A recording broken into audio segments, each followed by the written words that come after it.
사도신경으로 우리의 신앙을 하나님 앞에 고백합니다.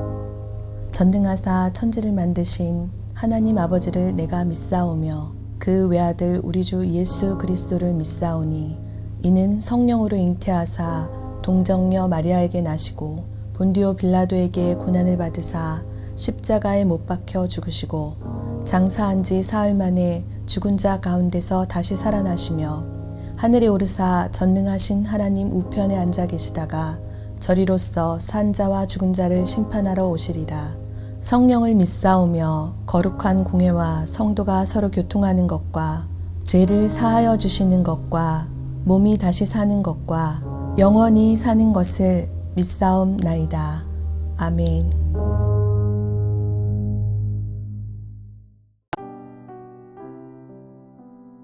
오늘의 말씀 다니엘 5장 1절에서 16절 말씀입니다. 벨사살 왕이 그의 귀족 1000명을 위하여 큰 잔치를 베풀고 그 1000명 앞에서 술을 마시니라. 벨사살이 술을 마실 때에 명하여 그의 부친 느부갓네살이 예루살렘 성전에서 탈취하여 온 금, 은 그릇을 가져오라고 명하였으니 이는 왕과 귀족들과 왕후들과 후궁들이 다 그것으로 마시려 함이었더라. 이에 예루살렘 하나님의 전 성소 중에서 탈취하여 온 금그릇을 가져오매 왕이 그 귀족들과 왕후들과 후궁들과 더불어 그것으로 마시더라. 그들이 술을 마시고는 그 금, 은, 구리, 쇠, 나무, 돌로 만든 신들을 찬양하니라. 그때 사람의 손가락들이 나타나서 왕궁 촛대 맞은편 석회벽에 글자를 쓰는데 왕이 그 글자 쓰는 손가락을 본지라. 이에 왕의 즐기던 얼굴빛이 변하고 그 생각이 번민하여 넓적다리 마디가 녹는 듯하고 그의 무릎이 서로 부딪힌지라.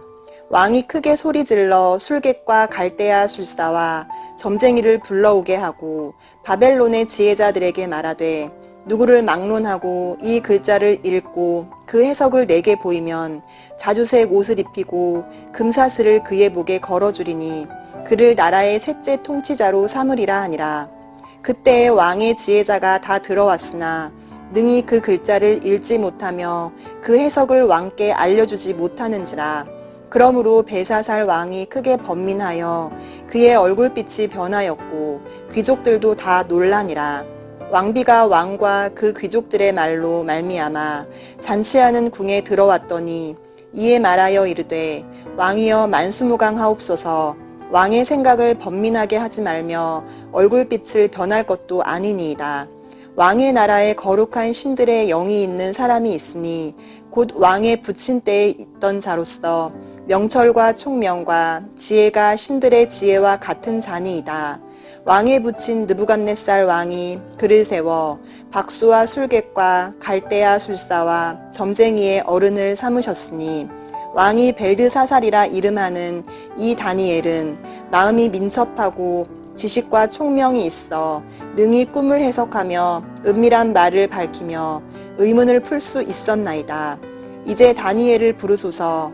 그리하시면 그가 그 해석을 알려드리리이다 하니라. 이에 다니엘이 부름을 받아 왕의 앞에 나오매 왕이 다니엘에게 말하되 내가 나의 부왕이 유다에서 사로잡아 온 유다 자손 중에 그 다니엘이냐. 내가 내게 대하여 들은즉 내 안에는 신들의 영이 있으므로 내가 명철과 총명과 비상한 지혜가 있다 하도다. 지금 여러 지혜자와 술객을 내 앞에 불러다가 그들에게 이 글을 읽고 그 해석을 내게 알게 하라 하였으나 그들이 다 그 해석을 내게 보이지 못하였느니라.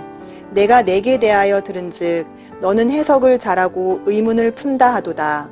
그런즉 이제 내가 이 글을 읽고 그 해석을 내게 알려주면 내게 자주색 옷을 입히고 금사슬을 내 목에 걸어주어 너를 나라의 셋째 통치자로 삼으리라 하니. 오늘 우리가 함께 읽은 다니엘 5장 말씀은 바로 앞장 4장까지 보았던 느부갓네살이 죽음을 맞이한 직후가 아닙니다.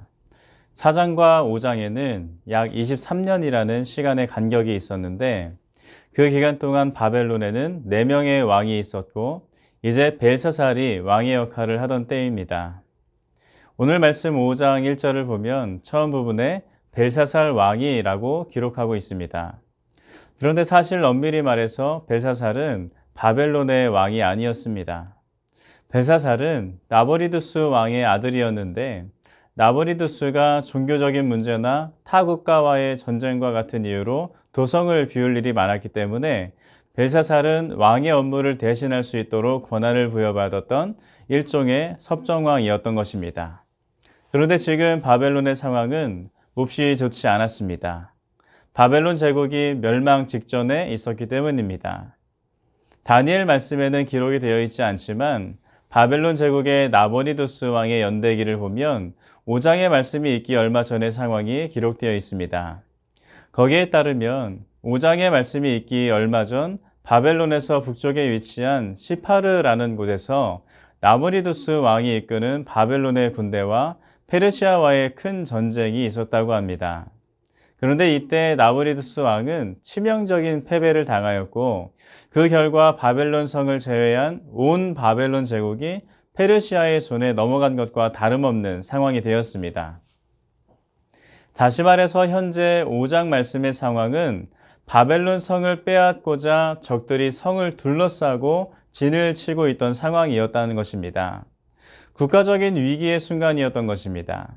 그런데 여러분, 이 절체절명의 위기의 순간에 벨사살 왕이 무엇을 하고 있습니까? 1절 말씀에 이렇게 기록되어 있습니다.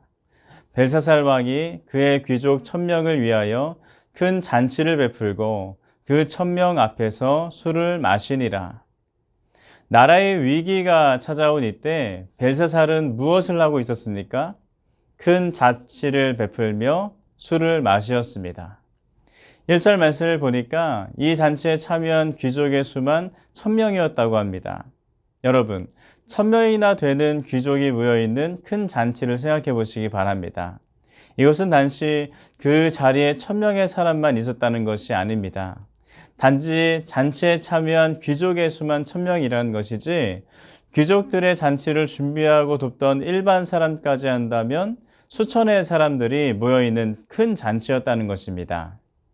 벨사살은 국가적인 위기의 순간에 수천의 사람들을 모아놓고 잔치를 벌이며 술을 마시고 있었습니다. 벨사살은 분명 그의 아버지 나보리두스가 이끄는 군대가 크게 패하였고 이미 바벨론 성 외의 모든 지역을 빼앗긴, 그래서 이 나라가 심히 위태로운 지경에 처해 있다는 것을 알고 있었습니다. 그런데도 그는 지금 이해가 되지 않는 일을 하고 있습니다. 왜일까요? 벨사살은 자신에게 찾아온 국가적인 위기의 해결책을 이 큰 잔치에서 찾고 있었던 것입니다. 큰 잔치를 통하여 이 나라가 아직 건재함을 과시하고 또한 큰 잔치를 통하여서 꺾였던 사기를 올리려 하였던 것입니다. 그런데 이렇게 큰 잔치를 벌인 더욱 중요한 이유가 있었습니다. 4절 말씀에 이렇게 기록합니다. 그들이 술을 마시고는 그 금, 은, 구리, 쇠, 나무, 돌로 만든 신들을 찬양하니라. 4절을 보면 벨사살이 이 잔치를 벌인 목적이 기록되어 있습니다. 지금 많은 사람들을 모아놓고 술을 마시며 무엇을 했다고 기록하고 있습니까? 금으로, 은으로, 구리로, 쇠로, 나무로, 돌로 만든 신들을 찬양했다는 것입니다. 다시 말해서 이 잔치의 목적이 우상 숭배에 있었다는 것입니다. 고대 그리스의 역사가 크세노폰에 따르면 이날은 바벨론 사람들에게 매년 찾아오는 새해를 기념하는 종교적인 절기였다고 합니다. 그러니까 벨사살은 그저 매년 찾아오던 종교적 잔치를 진행하고 있었다는 것입니다. 자신과 국가에 찾아온 위기를 우상에게 맡기고 있던 것입니다. 그런데 여기까지 본다면 본래 바벨론이 이방신을 섬기던 나라였기 때문에 그들로서는 충분히 할 수 있는 일이라고 할 수 있습니다. 그런데 벨사살은 이러한 정황 속에서 나라를 위기로 내모는 결정적인 실수를 하고 말았습니다. 그것이 무엇입니까? 2절 말씀을 한번 읽겠습니다. 벨사살이 술을 마실 때에 명하여 그의 부친 느부갓네살이 예루살렘 성전에서 탈취하여 온 금, 은, 그릇을 가져오라고 명하였으니 이는 왕과 귀족들과 왕후들과 후궁들이 다 그것으로 마시려 함이었더라. 무엇을 했다고 기록하고 있습니까? 우상을 숭배하는 이 잔치에 그 옛날 느부갓네살 왕이 예루살렘 성전에서 가져왔던 성물, 하나님의 잔들을 사용하였다는 것입니다. 벨사살은 하나님의 잔들을 가져오게 한 후 거기에 술을 담아 마시며 잔치를 즐겼고 또 그 잔으로 우상을 찬양하였습니다. 고대 근동에서 다른 종교의 거룩한 물건들을 가져다가 이런 일을 하는 것은 그 종교의 신을 모독하는 일에 해당하는 금기였습니다. 그래서 하나님의 성물을 탈취해왔던 느부갓네살조차도 다른 신들을 섬기던 거룩한 그릇들을 가벼이 다룬 적이 없었습니다. 더욱이 느부갓네살이 다니엘을 통하여서 하나님의 위대하심을 알고 나서는 하나님의 성물에 대해서만큼은 더욱 그러했다는 것입니다. 단 한 번도 이 그릇들을 잔치에 사용한 적이 없었습니다. 그런데 이러한 사실을 알고 있으면서도 벨사살은 어떠했습니까? 자기들의 신들을 숭배하기 위해 이스라엘의 하나님의 성물을 사용하였습니다. 마치 바벨론의 신의 일을 거두는 종처럼 하나님을 부리고 있었다는 것입니다. 국가적 위기의 상황 속에서 그는 명백한 우상 숭배를 하였습니다. 그리고 명백한 신성 모독을 하였습니다. 우상을 의지함과 동시에 하나님에 대한 도전을 한 것입니다. 여러분, 이런 벨사살과 바벨론이 어떻게 될까요? 불보듯 뻔한 것 아니겠습니까? 하나님의 심판이 임하는 것입니다. 사랑하는 성도 여러분, 우리는 오늘 이 말씀에 기록되어 있는 어리석은 벨사살의 모습을 통하여서 우리의 삶을 점검해 볼 줄 알아야 할 줄 믿습니다. 여러분은 일상에 찾아오는 수많은 위기의 순간에 무엇을 의지하고 계십니까? 하나님이 아닌 세상을 의지하고 있지는 않습니까? 성경적 삶의 현실 가능성 여부라는 주제로 설문조사가 있었습니다. 그런데 그 결과는 참담했습니다.